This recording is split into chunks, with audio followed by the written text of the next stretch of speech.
Bonjour et bienvenue sur cette session de coaching recrutement. Je suis Asmira et je suis aujourd'hui accompagnée de Maël. Bonjour à tous. On fait partie du jeune collectif de coaching et on est là pour t'expliquer les points clés à prendre en compte tout simplement dans ton recrutement de clients et d'entrepreneurs. Le but est de te trouver des tips, des astuces, le mindset à avoir dans le recrutement pour que tu puisses te développer et atteindre l'objectif que tu t'es fixé. Donc, sans plus tarder, commençons. La première chose à retenir, c'est qu'il te faut trouver le parfait équilibre entre les tâches de vente, de recrutement et de leadership.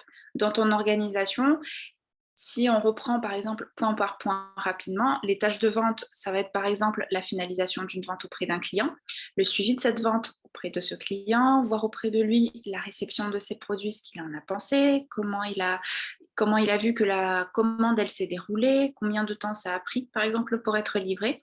Et il y a bien sûr le suivi après quelques temps qu'il ait consommé ou utilisé les produits. Mais tout ça n'est effectivement possible s'il n'y a pas eu toute la phase de recrutement en amont. C'est-à-dire qu'il faut savoir mettre en place toute cette phase de recrutement, y accorder du temps pour ensuite nous permettre de finaliser des ventes par la suite. Et pour te mener à une activité prospère, il ne faut pas lésiner sur la part de leadership et l'esprit d'entreprise aussi. Surtout pour l'atteinte de tes objectifs, il faut se dire que c'est ton objectif, il faut se dire que c'est ton entreprise, ton activité. Et pour te mener au succès, il faut allier en fait ces trois points qui sont complémentaires aujourd'hui.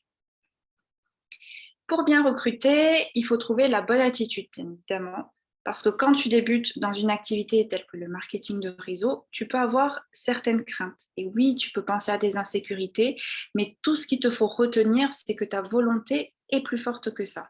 C'est ton objectif que tu dois viser et il est plus que nécessaire de dépasser tes moments de faiblesse pour pouvoir réussir par la suite. Entre nous, voilà, on peut se le dire, qui croira en toi si toi-même, tu ne crois pas en toi? Donc voilà, c'est une des premières questions qu'il faut se poser. Et parfois, tu vas même devoir te surpasser, sortir de ta zone de confort. Mais le succès qu'il y a au bout du tunnel en vaut la chandelle.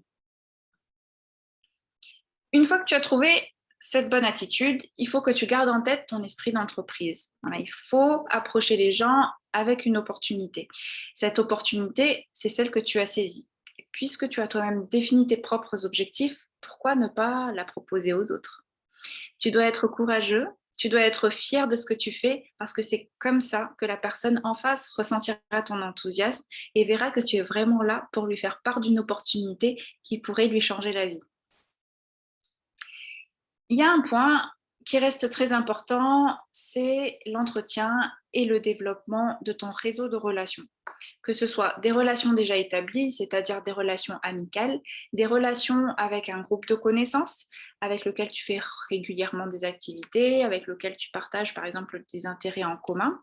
L'important, c'est de développer et de se développer dans ces relations-là, car c'est comme ça que tu pourras partager voilà, ton expérience d'entrepreneur et inspirer aussi ton entourage. Ça attirera les gens et ça te permettrait de voir leur degré d'intérêt dans ton activité. Même s'il faut que tu travailles sur toi-même, le développement de ton image de marque personnelle impactera sur le succès de ton activité. Pour mieux développer les relations, quoi de mieux que de rencontrer les gens? Il s'agit là en fait d'une habitude quotidienne à développer ou à maintenir, si vous l'avez déjà cette habitude. L'idéal en fait ce serait de rencontrer chaque jour une à deux personnes, que ce soit au téléphone, en visio ou tout simplement en personne, que ce soit au départ juste pour prendre des nouvelles ou échanger sur un sujet qui t'intéresse. Petit à petit, tu pourras voilà, amener le sujet de ton activité, présenter ce que tu fais et présenter aussi les produits. L'idée, c'est que la personne qui se trouve en face de toi soit à l'aise face à ton discours. Et si tu arrives à présenter au moins une fois par jour, que ce soit ton activité ou les produits à ces personnes avec qui tu échanges régulièrement ou avec d'autres personnes que tu peux rencontrer dans d'autres occasions, ton discours sera de plus en plus fluide en fait et sera maîtrisé et ça inspirera la confiance et l'attention de ton interlocuteur. Et toutes les interactions vont évidemment bien se passer si tu gardes le bon état d'esprit, comme je l'ai dit un petit peu plus tôt. Pour ça, le développement personnel est important. C'est important de continuer à se développer intellectuellement, c'est important de se développer personnellement, ne serait-ce que pour enrichir les interactions que tu pourrais avoir. Il faut montrer que tu es quelqu'un qui continue de se développer et d'avancer et tu en inspireras plus d'un, crois-moi. Et pour le développement personnel aujourd'hui, il y a plein d'outils, que ce soit des webinaires, des formations, des articles qui pourraient t'intéresser. L'essentiel, c'est que tu puisses élargir tes perspectives et partager encore plus avec ton entourage, ton équipe ou tes futurs recrutés. Je disais tout à l'heure que c'était important de développer les interactions et pour recruter des clients ou des futurs entrepreneurs, par exemple, tu peux aussi utiliser la technique du pitch d'ascenseur. Le pitch d'ascenseur, qu'est-ce que c'est? C'est tout simplement la présentation de ton offre commerciale ou de ton opportunité en 1 minute chrono pour ne manquer aucune opportunité.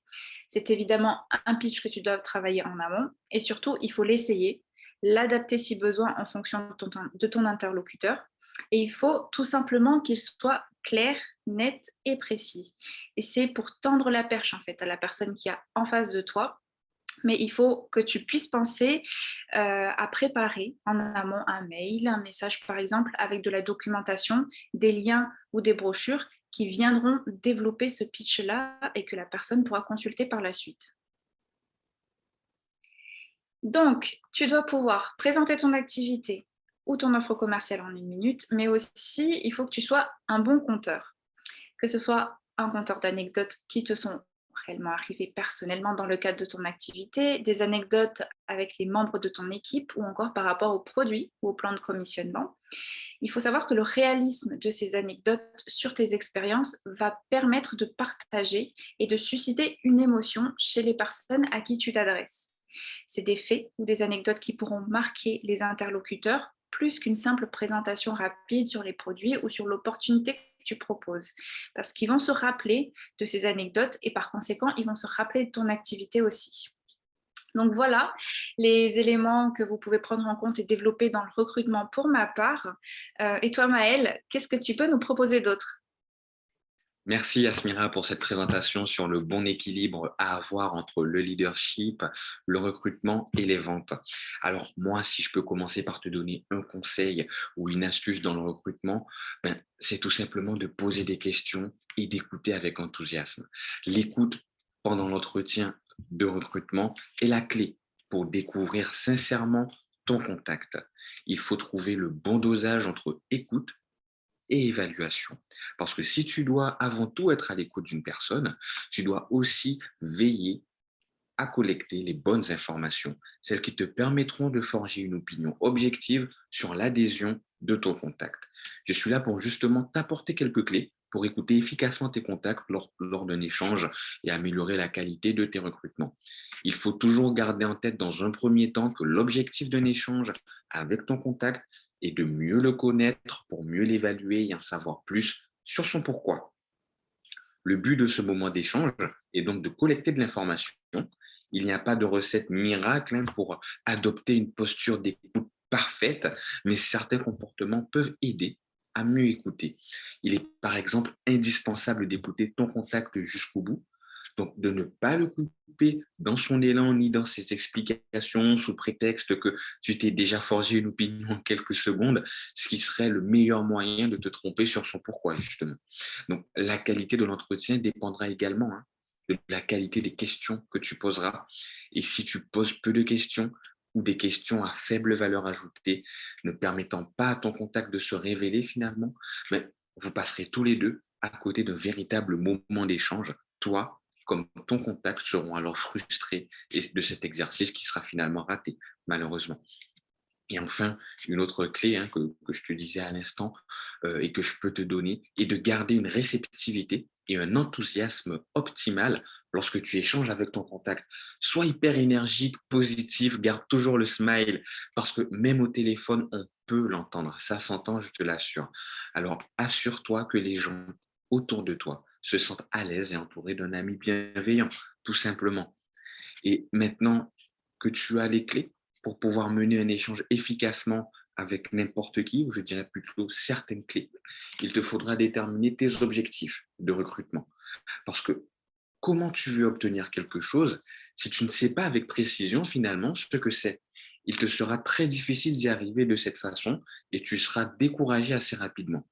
Il te faudra donc développer une vision de ce à quoi tu aimerais que ton recrutement ressemble en te posant des questions du type ben, combien de personnes je souhaite recruter par semaine, par mois, par année, quel type de personnes je souhaite recruter pour m'aider à grandir, combien de personnes je suis prêt à contacter finalement par jour, donc jusqu'à quel point je peux me rendre disponible pour mes contacts.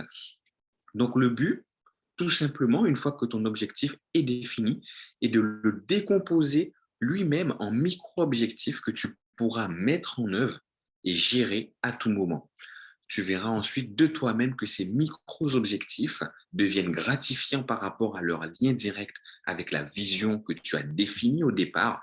Et c'est ça qui te fera avancer et fera avancer ce que tu accompagnes au quotidien.